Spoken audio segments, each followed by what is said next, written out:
जन सुराज विस्तार अभियान के तहत बारून नगर पंचायत के वार्ड नंबर 8 में आज अर्चना चंद्र यादव के नेतृत्व में सदस्यता अभियान दिखा।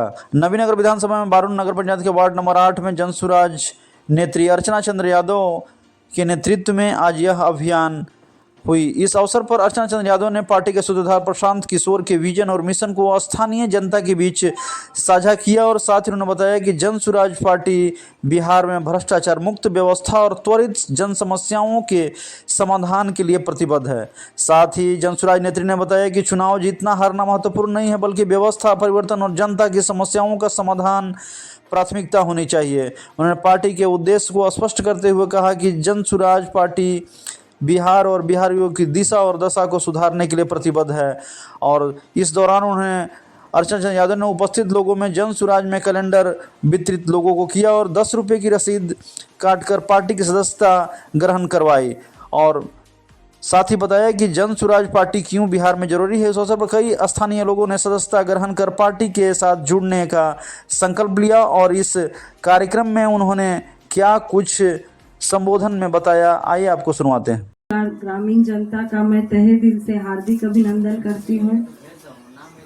आज सबसे पहले सोचने का बात है कि आज हर व्यक्ति वोट का बात आ रहा है तो हम लोग हर घर जा रहे हैं, प्रत्येक व्यक्ति को जोड़ रहे हैं, चाहे वो अमीर हो, चाहे गरीब हो, चाहे किसी समाज से आता हो। आज ही बाबा साहब भीमराव अंबेडकर का दिन है कि आज हर आदमी माननीय हो गया। आपके अभी ये जो महिला थी बोली वोट देना है, वोट का मतलब ही है कि हमको अधिकार नहीं मिल रहा है। आप यही ना कहना चाहते कि हम वोट दे रहे हैं लेकिन हमको अधिकार नहीं मिल रहा है। वोट तो पड़ रहा है, कंटिन्यू वोट पड़ रहा है, लेकिन हर व्यक्ति जब भी वोट देने जाता है तो ये सोच के वोट देने जाता है कि हमारा अब आर्थिक सुधार होगा। कोई भी व्यक्ति अगर उसका घर 50 रुपया में चल रहा है तो वोट देने जाने से पहले सोचता है। अभी तक जो भी चुनाव इस बिहार में हुआ है, चाहे आप महागठबंधन में लालटेन को दें, चाहे एनडीए गठबंधन में तीर को दें, वो आपके पास सिर्फ 20 दिन के लिए आते हैं। एकदम पूरा हुमाद चलता है, ऐसे चलता है कि जैसे ये चुनाव जीत जाएंगे तो ये हो जाएगा, ये चुनाव जीत जाएंगे तो ये हो जाएगा। आपको कभी सोचने और समझने भी नहीं दिया जाता। एक राम मंदिर बनाने की बात करते हैं तो एक कहते हैं कि अगर वो आ जाएंगे तो आरक्षण समाप्त हो जाएंगे। आज तक तो इसी के आधार पर जात के उन्माद पैदा करके ही लोग वोट लेके चले जा रहे हैं। और आप लोग वहां पे जब वोट का बात आता है तो हमको सोचना है कि हमको वोट कैसे देना है। हम लोग को सबसे बड़ा क्रांति इस हिंदुस्तान में कौन व्यक्ति किया था? सामाजिक क्रांति देखा जाए तो सबसे बड़ा सामाजिक क्रांति बाबा साहब भीमराव अंबेडकर किए थे। पिछले ही 14 अप्रैल को पूरे हिंदुस्तान में उनका जन्म उत्सव मनाया गया। किस लिए जन्म उत्सव मनाया गया? क्योंकि हमारे हिंदुस्तान का परिदृश्य क्या था? धनी आदमी धनी है, गरीब आदमी गरीब है, छुआछूत है। इस सब चीज से बचाकर पूरे समाज के प्रत्येक व्यक्ति को कानून का अधिकार दे दिए, सम्मान का अधिकार दे दिए। आज इतना बड़ा वोट का हथियार हम लोग को दे दिए कि अगर राष्ट्रपति, प्रधानमंत्री, मुख्यमंत्री कोई भी वोट देता है तो अगर उसकी गिनती 1 है तो मस्तूल ग्राम की भी कोई भी जनता, चाहे वो अमीर हो, चाहे गरीब हो, चाहे जिस जाति जिस धर्म से आता हो, अगर वो भी वोट देता है तो उसकी भी गिनती 1 है। तो इतना बड़ा समता मूलक समाज है। तो जन सुराज सभी पार्टियां आपके पास 10 से 15 दिन जब चुनाव का समय आता है तब आती हैं, लेकिन जन सुराज जो पार्टी है वो आपके बीच आज 4-5 महीना बाद चुनाव होने जा रहा है, उसके पहले आपके बीच क्यों आई है? आपको समझाने, आपको चेतने। क्योंकि अभी तक जो भी चुनाव हुआ है आप लोग ये सोच के दिए, क्योंकि नली गली बिजली पानी जो भी है, पानी के लिए तो पिछले ही साल यहीं के लोग में बहुत मारामारी हुआ था। अब फिर पानी का स्तर जाएगा नीचे तो फिर आप लोग तकलीफ में आइएगा। तो कैसे हम अपनी जन समस्याओं से उबरे? जन समस्या का निदान के लिए वोट का अधिकार था और 5 साल में वोट बदलने का भी अधिकार है। आप किसी को बनाते हैं, अगर आप उससे संतुष्ट नहीं है तो 5 साल बाद उसको बदल भी देते हैं। तो जन सुराज का यही कहना है कि जो बुनियादी सुविधा है, जो समाज से बुनियादी सुविधा है, उसको दरकिनार कर दिया गया। जिससे हर व्यक्ति वोट देने जाता है तो उसकी कहीं ना कहीं मकसद होता है कि हमारा आर्थिक सुधार हो। हमारा घर अगर 50 रुपया में चल रहा है तो अगर जो नया सरकार बने उसमें हमारे घर 100 रुपया में आ जाए। कहीं ना कहीं यही भावना है। तो जन सुराज 5 बातें लेकर आई हैं। जन सुराज ये नहीं करी सिर्फ 5 बातें। आपका ही यहाँ पे प्रदेश है, यही मस्तूल बारून में बहुत से बच्चे होंगे जो 12वीं पास करके, चाहे तो मैट्रिक पास करके पढ़ाई छोड़ दिए होंगे, ना तो 12वीं पास करके पढ़ाई छोड़ दिए होंगे। कारण क्या है, माँ बाप किसी तरह से उनको पढ़ा देते हैं, लेकिन उसके बाद पढ़ाई के बाद उस बच्चे को प्रेशर पड़ता है कमाने का कि ना अब भाई इतना दिन तो ना खिया दिली, इतना पढ़ा दिली, अब तू कुछ कमा के लावा। तो वो बच्चा भी सोचता है कि कमाने जाए तो कहाँ जाए। तो हमारा ही बच्चा, हमारा ही घर का बच्चा कहाँ चल जाता है कमाने? गुजरात चल जाता है, हरियाणा चल जाता है, चंडीगढ़ चल जाता है, मुंबई चल जाता है। कितना रुपया के लिए?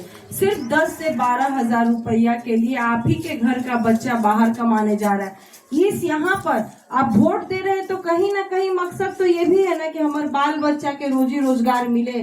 कोई आदमी हाथ फैला के भीख नहीं मांगना चाहता। हर आदमी, चाहे वो पुरुष हो चाहे महिला हो, सब आदमी के अंदर ये इच्छा रहती है कि उसके हाथ में ताकत है, उसको अगर रोजगार मिले तो वो काम करके अपने घर को चला सके। लेकिन रोजी रोजगार की बात किसी सरकार ने नहीं की। पहली बार जब सुराज आया है जिसका पहला एजेंडा है कि अगर आपकी मदद से, क्योंकि आप जिसको अपना चाबी देते हैं, आप जिसको अपना मत देते हैं, आप जिसको अपना वोट देते हैं, जब उसको बिहार का मालिक बनाते हैं तो साल में 2,42,000 करोड़ रुपया का वो मालिक बनता है। और 2,42,000 करोड़ रुपया को जिसको आप मालिक बनाते हैं, आपको बुनियादी सुविधा से दूर रख रहा है। तो बाबा साहब का जो मत था, बाबा साहब का जो विचार था कि अगर बुनियादी सुविधा से जो सरकार आपको दूर रखे, 5 साल में जब चुनाव का समय आए तो आप उसको बदल दीजिए। तो जन सुराज का सबसे पहला जो लाइन है पलायन रोकने का और रोजी रोजगार देने का, कि अगर उनकी सरकार, आप लोग अपने मत से अगर उनकी सरकार बनाते हैं तो 10 से 12 हजार रुपया का रोजी रोजगार 1 साल के अंदर इसी बिहार में हो जाएगा, जहां आपके बच्चे 10 से 12 हजार रुपया कमाने के लिए कहीं बाहर नहीं जाएंगे। फिर इनका अभी हम खुद ब्लॉक प्रमुख रहे हैं, और ब्लॉक प्रमुख रहे हैं तो उसके नाते हम देखे हैं कि वृद्धा पेंशन और विधवा पेंशन में भी बहुत मारामारी है। आज आप कहीं भी जाइए तो कोई वृद्ध कहते हैं या कोई विधवा महिला हो 60 वर्ष के ऊपर जो हो, कह रही है हमको मिलता है, हमको नहीं मिलता है। लेकिन अभी जन सुराज कह रहा है कि सोचना होगा। वृद्धा पेंशन कितना मिलता है? 400 रुपया। इस महंगाई में, जिस तरह की महंगाई है, महीना में 400 रुपया में क्या क्या बुजुर्ग आदमी, चाहे वो पुरुष हो चाहे महिला हो, अच्छा जीवन जी लेगा? तो जन सुराज का कहना है कि ये जो 400 रुपया है, तो पहले तो यहाँ आपको 400 रुपया में उलझा के रख दिया गया है। कोई कह रहा है कि हमको मिलता है, कोई कह रहा है हमको नहीं मिलता है। तो जन सुराज का कहना है कि जो व्यक्ति 60 वर्ष का ऊपर हो गया, चाहे वो महिला हो चाहे वो पुरुष हो, तो उन लोग को 400 के जगह पे 2,000 रुपया वृद्धा पेंशन कर दिया जाएगा। अब यहाँ पे सोचना है, अगर 2,000 रुपया 60 वर्ष के ऊपर के किसी भी पुरुष और महिला को अगर 400 के जगह पे अगर 2,000 रुपया वृद्धा पेंशन मिले तो क्या उसका जीवन अच्छे से नहीं चलेगा? तो वही यहाँ पर हमारी जो जन सुराज की सोच है, पहला काम युवाओं के लिए, जो बच्चा 20 से 35 साल का है उसको कमाने की जरूरत है। 45 साल 40-50 साल तक अगर वो 20 साल से कमाना शुरू करता है तो रिटायरमेंट होने में भी 60 साल लगता है, यानी उतना दिन तक वो कमाएगा। तो उसका रोजी रोजगार का व्यवस्था जन सुराज कर रहा है कि 1 साल के अंदर 10 से 12 हजार रुपया का रोजी रोजगार इसी बिहार में मिल जाएगा। 60 वर्ष के बाद कोई भी आदमी हो नहीं कमा सकता। तो अगर वो वृद्धा होता है तो 60 वर्ष के बाद अगर उसको सरकार के तरफ से 2,000 रुपया मिलता है तो वो आदमी अपने घर में अपना, अगर वो बीमार है तो उस पैसे से अपना इलाज भी कर सकता है, कुछ खा भी सकता है, और जिस घर में वो रहेगा अपने बाल बच्चे को 2,000 रुपया से मदद भी कर सकता है। तो वो आदमी कभी खाली हाथ नहीं रहेगा। तीसरा जो सबसे बड़ा बात है, आज 15 वर्ष के बच्चे को मुफ्त शिक्षा, आज हमारे यहाँ बिहार में भी मुफ्त